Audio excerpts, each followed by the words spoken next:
Yo tout le monde, c'est Razorfoot, j'espère que vous allez bien. On se retrouve aujourd'hui pour une toute nouvelle vidéo, le premier épisode de Semaine Mercato. Vous allez voir, normalement vous allez très rapidement comprendre le but de cette nouvelle série, tout simplement. Du coup, on va commencer, maintenant ça va être, voilà, ça va être comme ça chaque semaine par la rumeur vraiment de la semaine. Bien évidemment, en ce moment ça concerne Matthijs de Ligt, qui se rapproche très sérieusement du Paris Saint-Germain. D'autant plus que Leonardo, comme vous devez le savoir, le nouveau directeur sportif parisien, entretient d'excellentes relations avec l'agent du joueur, qui n'est autre que Mino Raiola. Donc on va voir, en tout cas je pense que ce serait une excellente recrue pour le Paris Saint-Germain. Donc voilà, maintenant on va passer directement aux officialisations de la semaine. Alors comme vous savez, le Mercato a ouvert ses portes mardi en France.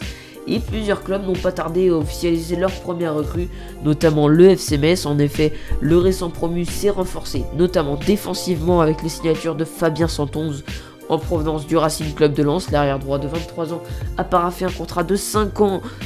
Et les Messins ne se sont pas arrêtés là, puisqu'ils ont également obtenu la signature jeudi de l'arrière gauche de l'AC Ajaccio, Manuel Kabi, pour 3 saisons. Donc on continue en Ligue 2.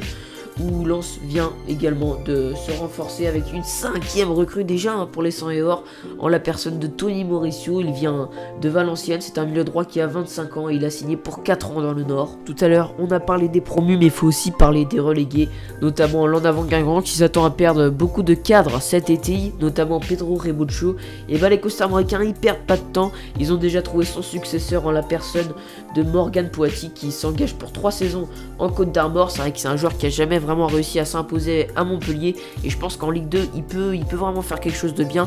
Il avait notamment satisfait l'année dernière à 3, donc on va voir. Pour moi c'est une excellente recrue pour l'En-Avant de Guingamp. Un petit détour maintenant par l'étranger pour vous informer que Juan Jordan rejoint Séville pour 5 ans. Le club des Bars devrait toucher 12 millions d'euros dans la transaction. Ronald Pierre-Gabriel quitte déjà à Monaco après seulement une saison en principauté.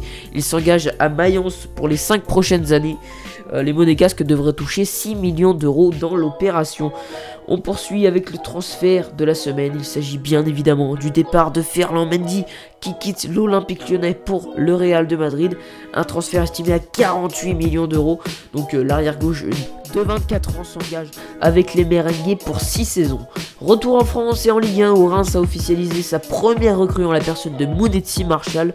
Le milieu de 22 ans s'est engagé pour 4 saisons avec le club champenois.